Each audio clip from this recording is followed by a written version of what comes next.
Hey, welcome to the Publish, Promote, Profit podcast with me, Rob Kosberg. Every week, I interview thought leaders and experts who have used the book to grow their income and their impact. So tune in weekly for these interviews so you can learn how to use your own best-selling book and go from hunting for clients and opportunities to instead being the hunted. All right. Hey, welcome everybody. Rob Kosberg here. Got a great episode of the Publish, Promote, Profit podcast for you today. Super guest you are going to totally love, Mr. Steve Sims. He's the best-selling author of Bluefishing, The Art of Making Things Happen. Came out a couple of years ago. I bought it as soon as it came out. Fantastic book. Was fortunate enough to get to know Steve a little bit when I lived over in LA. Great entrepreneur. Steve's been running his luxury travel and lifestyle concierge firm, Bluefish, for more than 20 years. He has a unique talent for connecting with people's passions, opening doors, making things happen, not only from the book, but from all of his relationships. He's developed a great reputation, an impressive client list of the world's rich and famous. He's got offices all over the world, been featured in Forbes, New York Times, Entrepreneur, Variety, CNBC, and now the Publish, Promote, Profit podcast. So Steve, congratulations for finally making it, my friend. Well, it's obviously my pinnacle. This is, I'll just shut up shop and just lay down after this because you can't go any bigger than this. Love it, man. So happy to talk to you. Steve is a big fan of old fashions, as I am. We connect on that, and motorcycles as well. Though he is much more passionate. I have a Harley Softail. He's much more passionate with many motorcycles. So, Steve, what are you driving these days? What bikes do you have? Oh God, my wife would cringe. So I got 12. I'm really good at buying them, and I'm terrible at selling them. So I've got Harleys, Ducatis, Aprilias, Nortons, Triumphs. I got a whole bunch. My oldest is a 1975. I had a 1951, but big surprise, it broke down. And my newest one is the Road Glide Special that's now all being tricked up. So yeah, I like two wheels. Love it. Where are you riding in LA, by the way? Do you go up in the mountains, or where's your riding of preference? I know you were further west than I was. I was out in Pasadena. Well, obviously Angel's Crest, Mulholland, those kind of things are fantastic, but I'm very fortunate in the fact that I live in Topanga, at the top of Topanga. So, for any reason whatsoever, I'll do the 27 because it's just a lovely curvy road all the way down to the coastline. So, I'll literally say, I'm just getting some gas, and my gas station of choice to be on the PCH. But I love going through the 27. It's just lovely to have that in your backyard. Love it, man. Now, since I moved to Florida, and we're talking about your speakeasies, and I want to get into that in just a second. But since I'm into Florida, I'm right on the water. So I just jump on my Harley, and I'm just right down the coast, man, to Daytona Beach. I was at Bike Week last year, which was super fun. So it's pretty cool here, man. You definitely got to bring one of the bikes out and enjoy it sometime. Well, the downside is Florida doesn't have these things called corners. I remember living in Delray Beach, and it was just like a straight line. Yeah. And the most excitement you'd get every now and then is when you had to overtake something. But there's no, and you're right, hills. They have no hills at all. Well, you're right. It is a little more boring because of that, but the beach ain't so bad. No, it ain't too shabby at all. So, Steve, talk to me about Bluefish. I've always wondered, how did it start? Tell me about the origin of it, and maybe give a little history, what you do as a consultant, connector, et cetera, what Bluefish is. So quite simply, I grew up like most entrepreneurs without money. And I was, my family were a construction firm. I was a bricklayer. And I just thought to myself aggravatingly that I want more money. I want to be successful. And of course, when you're 16 years old, you focus on success being monetary. You know, you don't look on, no 16-year-old says, hey, I want the right mindset. They go, I want a big bank account. And so I went out to try and hang out with rich people. And the only way to hang out with anybody is to have something they want. So I was a big, ugly lad. I was a doorman of a nightclub. So I started paying attention to the more affluent members of the clubs, getting them into like private members areas, getting them into other clubs. For want of a better word, in the early 90s, I was a club promoter. You know, I knew Billy was working on this club. Go up there, tell him Sim sent you, and have a good. So it was that kind of thing. Right. I went from getting rich people into clubs to throwing private parties in mansions, penthouses, yachts. Ended up working for some of the biggest events in the planet, from the Grammys, the New York Fashion Week, Kentucky Derby, Formula One, Stade Polo in Switzerland.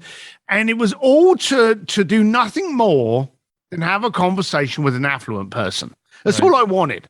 And of course, when I started off, my questions were things like, hey, how come you're rich and I'm not? How'd you get your money? Yeah, and that was it. And that was a horrible question. Right. And I tweaked it, and it ended up becoming, how come you're successful and I'm not? And then eventually, how come you're successful and so many people are not? So I was using it in the 90s for what you use a podcast for. I was using my ability to get you into something, you know, hanging out with the Pope, piano lessons with Elton John, drum lessons with Guns N' Roses, going backstage, on stage. I was using all of that concierge business only to have an hour-long conversation with some of the most powerful people in the planet on what made them tick, how they saw opportunities, how they view success. The concierge was nothing more than a Trojan horse. Yeah. I wanted to know anything that I could know to make me successful and less poor.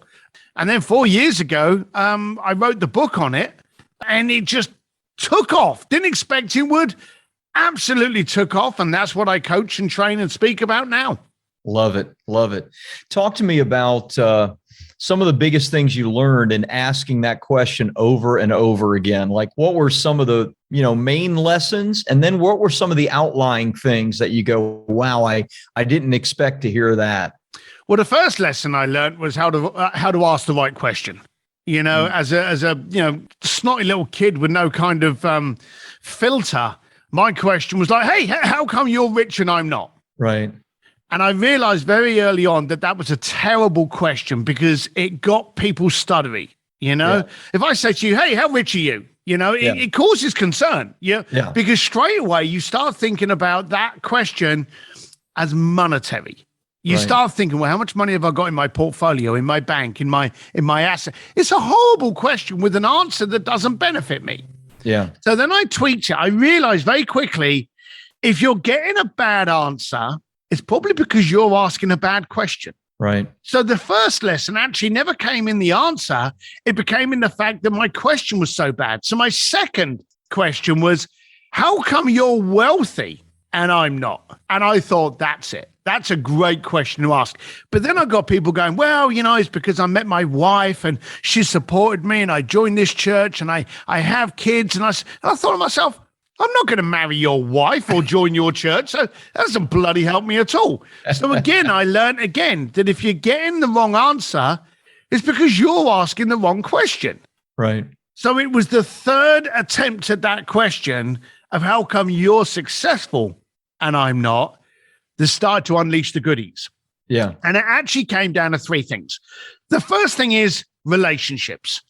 People of affluence, they get relationships. They hire relationships. They don't hire your resume, because if you don't share the same beliefs, same culture, same mindset, it's never going to work. I can teach you technique.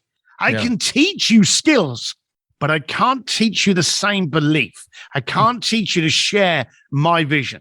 So they book on people's relationships first and CV second. That was the first thing. The second thing is the way they look at opportunity. They are constantly open-minded to opportunity. They're never shut off. They're always eager to listen, and they're very quick to dismiss, but they're always eager to listen first. Right. And the third one that I really got was time. This was something that really hit me. I've had conversations with Bill Gates, presidents, with Elon Musk, with Richard Branson, Peter Diamandis. I've had conversations with some of the most powerful people in the world, and they are strenuous. And what I mean is, when you have a conversation with someone like Elon Musk, They want to know what you're working on. Why are you working on that? Why is it that you think you can do that and no one else? What impact is that going to create? What jobs what's the fallout going to be? What is the resistance going to be? How are you going to? It's like you're being interviewed. Wow. Because very, very early on, they realize they can make more money. They can make more impact, but they can't make more time. Interesting. So they don't give a shit what you had for dinner last night. They don't care what you're watching on Netflix. They care about what you are working on is going to create impact. Wow. And those were the main things that I learned. No kidding. So a lot of your questions and times with these people sound like, once the ice was broken, I imagine there's always that, ice breaking time.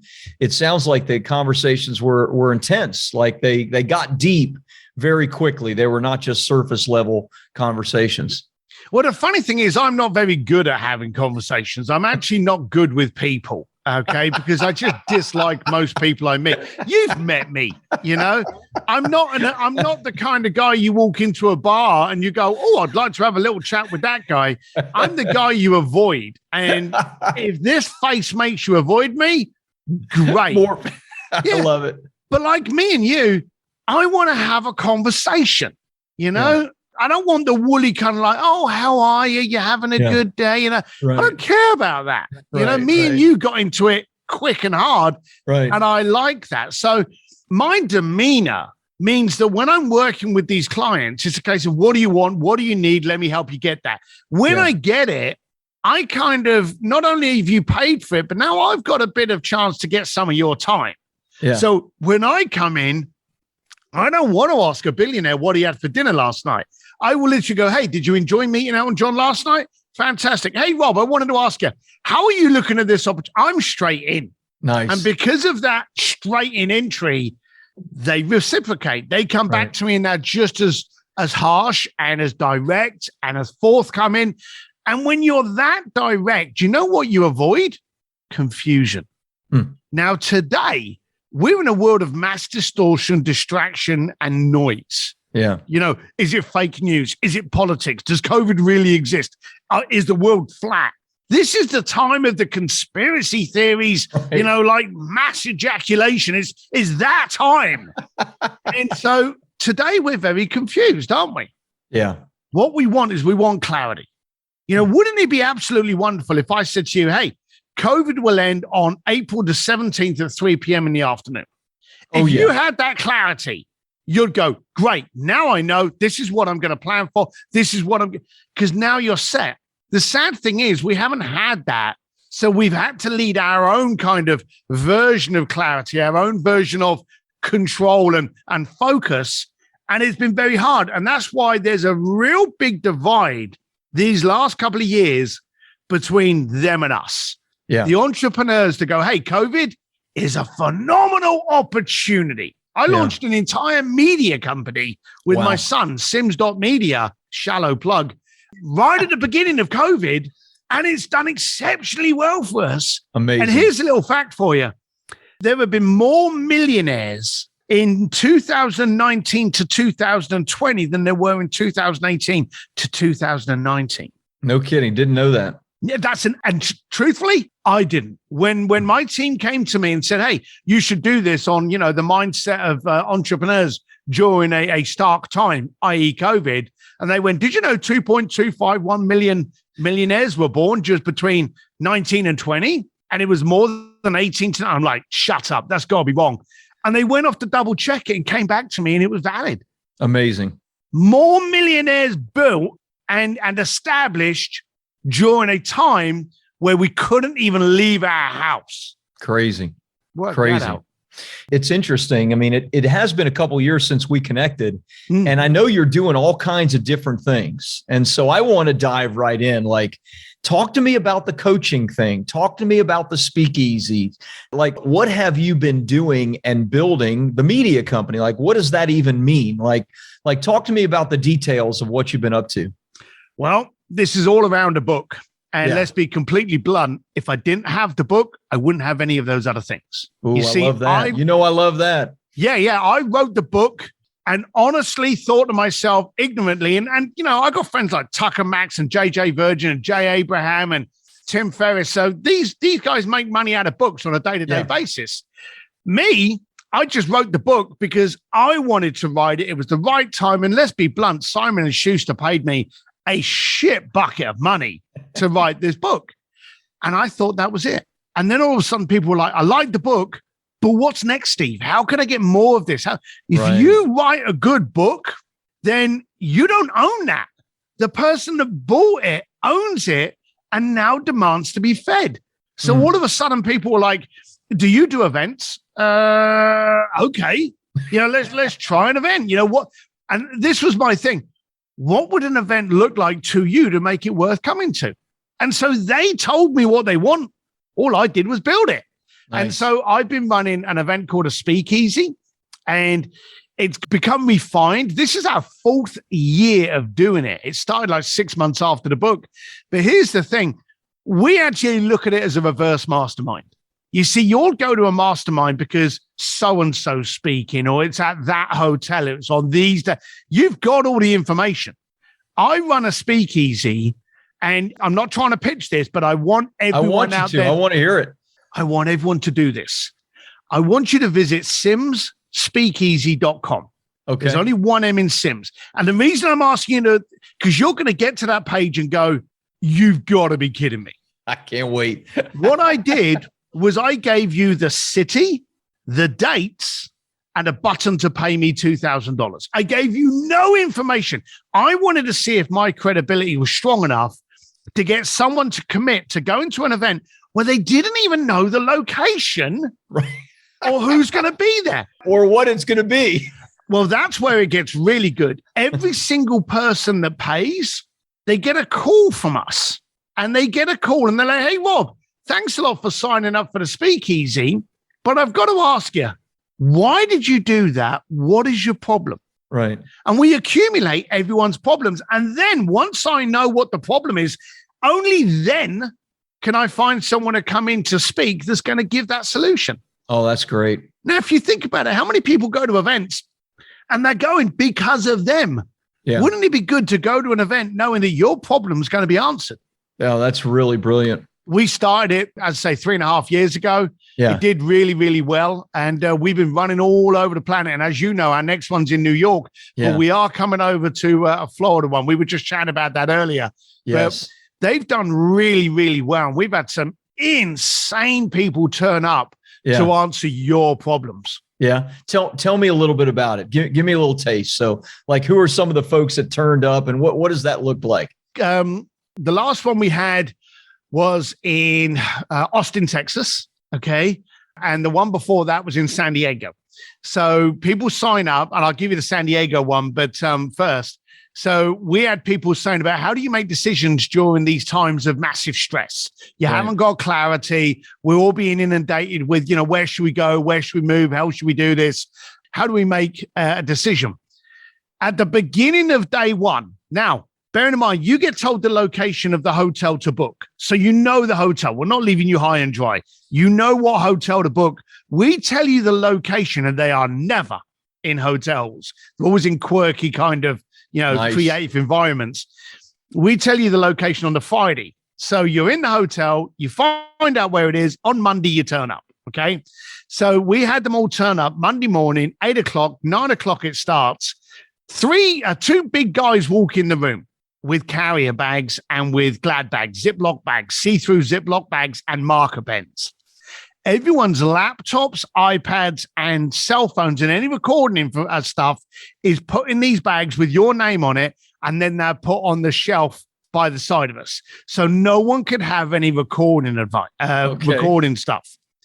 We had the head of the current Navy SEAL Team 6 come into our room to talk about how to make decisions under heavy, stressful situations. Wow.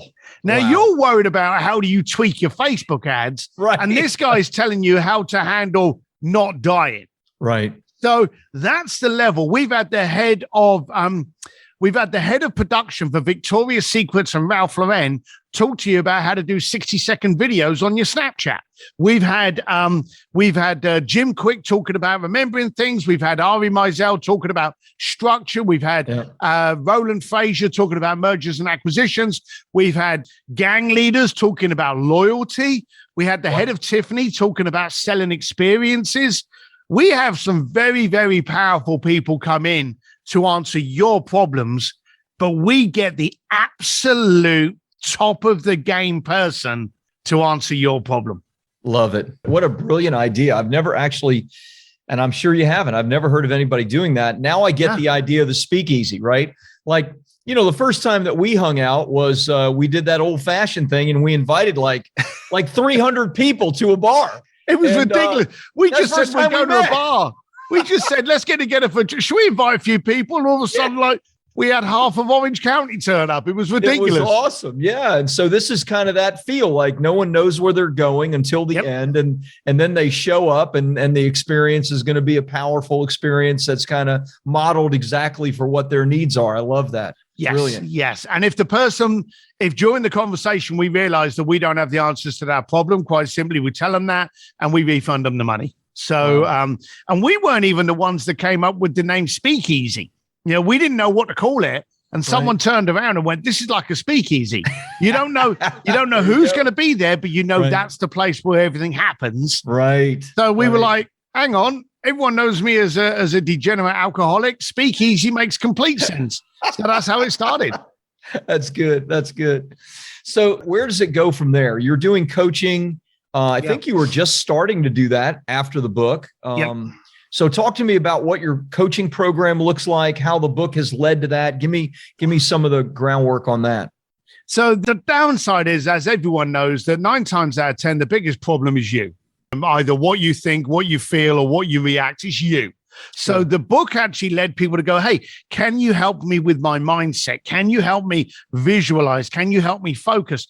And so I started doing phone calls. And I would do 3 phone calls a month under a coaching program. In that coaching membership, you would also get to come to the speakeasies as well. So there was all of these ways of me being able to fine tune your focus while also introducing you into an environment where you would grow with people that can support you. Right. But then it led to one more thing. It was a case of, well, okay, now you've got my mindset. What's the next movement? How can I put this into my business? How can I actually activate this? How can I grow this? How can I do this? How can I implement the strategies that we're now discussing? So I was kind of leading them halfway to the water, but then going, there you go, enjoy the rest of the journey. And that was silly. So Henry had a media company that was focusing on algorithms and scalability. I'd always worked on branding with some of the biggest events and brands in the planet. Right. So we married them together so that we could get your vision correct, get your mindset, get where you're going, and then be able to introduce you to a resource that could actually implement it and activate it for you. So again, if you look at this, it all started off with the book. Yeah. If the book resonates with someone that's got the same problem that you can show that there's a way out, then the coaching helps them define what that vision and future looks like. And then the media company actually gets them to complete that journey to actually achieve what they need to be doing in order to get to go where they need to. So it was all a knock on and a growth. Yeah. And again, could not have started. There was no way in the world you could have gone backwards on this. I could not have built the media company without the consulting, without the coaching, without the phone calls. None of that could have been done without the book. Yeah. How brilliant. Normally towards the end of the podcast, I like to ask how you've used your book, but that's kind of all we've been talking about, right? I think that's the problem is there's a lot of field of dreams moments out there. A lot of people think, I'll build this website. The clients will come. I'll get this front page news. My phone won't stop ringing. We know that's bullshit. Yeah. Okay.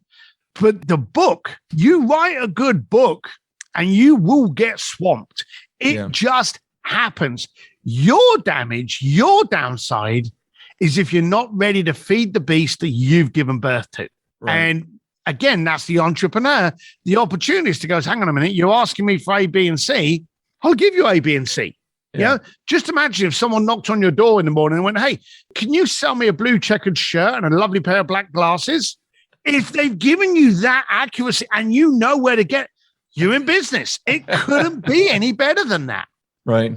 You know, it's interesting the way you put it, because, you know, you wrote the book and it didn't sound, the way you described it, didn't sound like you had a lot of expectations and plan even to move to coaching, speakeasies, media company, any of those things. And yet the opportunities just showed up for you that they did. I mean, you know, that's just brilliant to take advantage of all those opportunities that came to you. I think you got to be an idiot not to. I really didn't. I remember, as I mentioned to you earlier, I name dropped earlier, Jay Abraham's a good friend of mine. And I remember when I got the contract, for a start, my wife's like, you know, do you know how to write a book? You know, do you know what you're doing? And I went, no, I don't, but I know people. And I went down to see Jay. And as I walked through the front door with my contract in hand, and we'd only shaken hands, the door wasn't even shut. Jay looked at me, and he can do this. He can drop something on you, which just gets straight into your toenails. And he just said to me, "Are you ready?" And I thought he was talking about dinner. And I was like, yeah, what are you doing? No. Are you ready for what this is going to do for you? Wow. And I said, and of course, being arrogant, I was like, yeah, sure. You know, he literally put firmness on his hands, and he went, "No, seriously, you have no idea what you're about to unleash. Yeah. You need to be ready or you will miss out." And he said to me at the time, he said, "This book is not going to buy you a house on the beach, but everything it opens for you will." And I remember, and we hadn't even gotten through the door. And I'm kidding. Like, okay, I don't know where we're going with this. And then we sat down, had dinner, and then it just started to unveil. And I was like, my God, he's so right. And I'm not on the beach, but I am lovely up in the hills. And it's not from the sale of the book. The book did really, really well for me. Right. But everything else did like 400 times that. Yeah. So it's a good thing. Steve, I love it, brother. Thank you, man. Thanks for the things you shared today. So good. I mean, so rich. You gave a couple links already, but let's give them again. Where do you want to send folks? Where can people go to learn about the Speakeasy? Maybe sign up on a list. Obviously, they can get the book on Amazon, but tell us where they could go to get more stuff from you. Well, this is the first thing a lot of people have a problem with. They go, well, on Twitter, I am ABC1, and on Instagram, I am Steve D. Sims everywhere. SteveDSims.com. Right. Steve D. Sims on anywhere that you watch, whether it be TikTok, Instagram, and I've got a free Facebook group called An Entrepreneur's Advantage with Steve Sims. But if you hit SteveDSims.com, sign up for my newsletter there by texting me, you'll get all the information you need. Love it. Love it. And of course, I did that myself as well. So SteveDSims.com, that's the place to go. Steve, great to have you on, man. I really look forward to seeing you again. I mean, I hope you make it down to Florida for the next Speakeasy, and I will totally be there. I can't wait to see who you're going to bring in to fix my problems. Yeah, I don't know. We got to talk. Maybe your problems need a therapist. We'll have to look into that. Thanks, brother. Thanks for being on. Cheers, pal.